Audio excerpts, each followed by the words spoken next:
बैठक में एक हमारा जो विषय था कि बैठक में हरियाणा लॉजिस्टिक वेयर हाउस और रिटेल नीति 2019 के विस्तार को भी स्वीकृति प्रदान की गई है।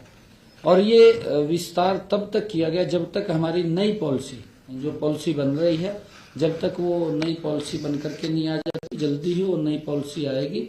हमने उसको तब तक के लिए बढ़ाया है, शॉर्ट टर्म के लिए उसको बढ़ाया है। निजी क्षेत्रों के निवेश के साथ साथ लॉजिस्टिक, वेयर हाउसिंग और रिटेल क्षेत्रों में पीपी निवेश को ये आकर्षित करना है। पीपी के ऊपर वो बनेंगे, ऐसा आज उसको स्वीकृति दी है। हरियाणा स्टाफ सिलेक्शन कमीशन, जो मंत्रिमंडल ने एक निर्णय ये किया है कि ग्रुप ए और ग्रुप बी की भर्ती के लिए आधार प्रमाणीकरण को मंजूरी दी है कि उसके लिए अगर कोई ग्रुप ए और ग्रुप बी के अंदर अप्लाई करता है तो हमने आधार को मैंडेटरी किया है कि उसका आधार कार्ड उसके अंदर लगना चाहिए। एचपीएससी पोर्टल पर विभिन्न पदों के लिए पंजीकरण प्रक्रिया के दौरान प्रमाणीकरण होगा, ये हमने अनिवार्य उसके अंदर किया है। इससे जो धोखाधड़ी करने वाले उम्मीदवारों पर अंकुश लगेगा। उम्मीदवारों के डेटा की सटीकता भी सुनिश्चित होगी। साथ ही भर्ती प्रक्रिया की विश्वसनीयता बढ़ेगी और प्रतियोगी परीक्षाओं में जनता का विश्वास और मजबूत होगा। हमने पंचकुला जो पीएमडीए है, महानगर विकास प्राधिकरण अधिनियम 2021 में भी संशोधन को मंजूरी दी है। हरियाणा कैपिटल पेरीफेरी एक्ट 1957 का उल्लेख अब पीएमडीए एक्ट में किया है। इसी प्रकार कालका नगर परिषद का उल्लेख किया गया है। पंचकुला महानगर विकास प्राधिकरण की स्थापना पीएमडीए अधिनियम 2021 के तहत की गई है, जिसका उद्देश्य पंचकुला महानगर क्षेत्र में निरंतर, सतत और संतुलित विकास को बढ़ावा देना है। हमने मंत्रिमंडल की बैठक में यह भी निर्णय किया है कि मानव संसाधन प्रबंधन प्रणाली एचआरएमएस प्रशासन नीति 2024 के प्रारूप को भी मंजूरी दी है। कर्मचारियों से सेवा रिकॉर्ड को एचआरएमएस में शामिल किया गया है। कर्मचारियों के सर्विस संबंधी डेटा को बनाए रखने तथा उससे उनके हित में निर्णय लेने के लिए भी सभी जानकारियां एक ही जगह उपलब्ध होंगी। जो एचआरएमएस को हमने आज मंजूरी दी है, क्योंकि इस विभाग के पास ये डाटा तो था कि इतने कर्मचारी लगे हुए हैं, परंतु ये डाटा नहीं था कि जो रिटायर हो गए हैं या वो डाटा उनके पास नहीं आता था।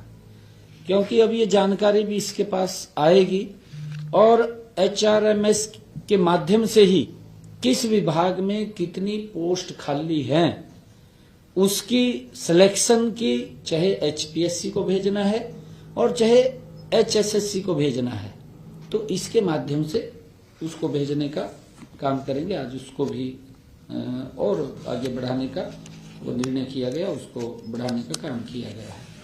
और हमने एक और मंत्रिमंडल में जो हमारे हरियाणा के अनुबंधित कर्मचारी थे, सेवा सुरक्षा अधिनियम 2024 में संशोधन करने की भी मंजूरी उसमें प्रदान की गई है। अब संशोधन में, क्योंकि उसके अंदर ये लिखा हुआ था कि कैलेंडर ईयर लिखा हुआ था, उसको हम संशोधित किया है कि कैलेंडर ईयर नहीं, उसने एक साल में 240 दिन सैलरी ली हो, पेमेंट ली हो, उसके स्थान के ऊपर हमने कॉन्ट्रैक्ट सर्विस के 1 वर्ष की अवधि के दौरान उसको शामिल किया है। यह निर्णय जो अनुबंध आधार पर लगे कर्मचारियों के अनुरोध पर सरकार ने किया है। लगभग ये फैसले हमने लिए हैं और आज बैठक में पिछले 2 दिनों से हो रही बारिश व ओलावृष्टि को लेकर भी चर्चा की गई है। जिसमें फसलों के हुए नुकसान के संबंध में मंत्रिमंडल के सदस्यों ने चिंता व्यक्त की है। प्रारंभिक आंकलन में तोशाम, भवानीखेड़ा, लोहारू, फतेहाबाद, रतिया, भट्टूकला, नारनौंद, हांसी, महेंद्रगढ़, कनीना, हथीन, बावल क्षेत्रों में बारिश व ओलावृष्टि से फसलों को नुकसान की संभावना है। सभी उपायुक्तों को इस संबंध में जल्द से जल्द रिपोर्ट प्रस्तुत करने के निर्देश भी दिए गए हैं। नुकसान का आकलन के लिए ई क्षतिपूर्ति पोर्टल खोला जाएगा। आज ये भी इसके ऊपर चर्चा हुई है और चर्चा होकर के जो पिछले दिनों बरसात हो रही थी उसको लेकर के भी पोर्टल की खोला जाएगा। आज के हमारे ये इतने विषय थे। आप सबका बहुत बहुत धन्यवाद। सीईटी में कोई संशोधन किया है जो सीईटी में हुआ है जो तक बच्चों को और लग रहा था मीटिंग 31 दिसंबर तक उन्होंने हाईकोर्ट में भारत सरकार ने क्या वही सीईटी करा देंगे। सीईटी अभी तक एक बार ही हुआ है तो क्या सीईटी में कोई संशोधन हुआ है? हाँ बिल्कुल, उसके ऊपर भी चर्चा हुई है। शायद आप बता देंगे फैसला हो गया है? फैसला हो गया है, बैठक में अपना मंत्रिमंडल की बैठक में फैसला हुआ है और उसको जल्दी ही, क्योंकि ग्रुप सी और डी पदों की भर्ती के लिए सामान्य पात्रता परीक्षा सीईटी शुरू की थी। सामाजिक आर्थिक आधार पर हरियाणा आदिवासियों को 5% अतिरिक्त अंक देने की शर्त को हटा दिया है, क्योंकि हमारे कुछ लोग भर्ती रोको गहन के लोग कोर्ट में चले गए कि वो बड़ा वो तो देते हैं, हमारे जो पक्ष के साथी हैं, परंतु कोर्ट में चले गए कि गरीब आदमी को 5 नंबर का लाभ नहीं मिलना चाहिए और कोर्ट ने उसकी बात को सुनकर के उसको खारिज कर दिया है। तो हमने आज उससे हटा दिया है, 5 नंबर वो नहीं देंगे क्योंकि माननीय कोर्ट ने कहा है। और संशोधन के अनुसार यह नीति पुलिस सेवा, कारगर और गृह रक्षक आदि के पदों सहित ग्रुप सी पदों पर भी सीधी भर्ती के लिए लागू होगी, जिसमें शिक्षण पद, भूतपूर्व अग्निवीर और ग्रुप डी के पद शामिल नहीं होंगे, जिनके लिए न्यूनतम शैक्षणिक योग्यता हरियाणा ग्रुप डी कर्मचारी अधिनियम 2018 के तहत मैट्रिकुलेशन से कम है। और इसका जल्दी ही हमने इसको आज इसके अंदर लेकर के आए हैं और जल्दी ही इसका कोई 4 गुना था, पहले बच्चों को बनाओ तो 10 गुना करना था, 8 गुना। हाँ, उसको भी हमने लेकर के निर्णय किया है कि जो पहले ये 4 गुना बुलाते थे अब उसको 10 गुना बुलाएंगे। ये हाँ, ये भी निर्णय किया, ये निर्णय भी उसके अंदर किया गया सीईटी के अंदर। जो इंटरव्यूज के लिए हम 4 गुना बच्चों को बुलाते थे, अब पेपर के लिए अब 10 गुना बच्चों को उसके अंदर बुलाएंगे और जल्दी ही सीईटी का परीक्षा भी होगी। और हरियाणा कौशल रोजगार निगम की पॉलिसी में कोई बदलाव हुआ है? वो मैंने बता दिया आपको, हरियाणा कौशल रोजगार नहीं उसको डेफर किया, एक को डेफर किया ना, मैंने बताया भी 30 इसके अंदर हमने एक को डेफर किया। वो उसके अंदर कुछ और अमेंडमेंट की जरूरत थी, प्रेस नोट भेजा है। हाँ, उसके अंदर हमने उसको डेफर किया है।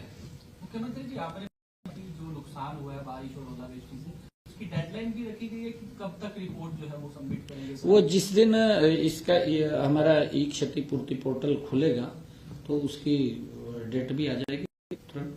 अभी हमने खोलने के आदेश दिए हैं। ये अभी क्योंकि आज मंत्रिमंडल ने शोक जताया है,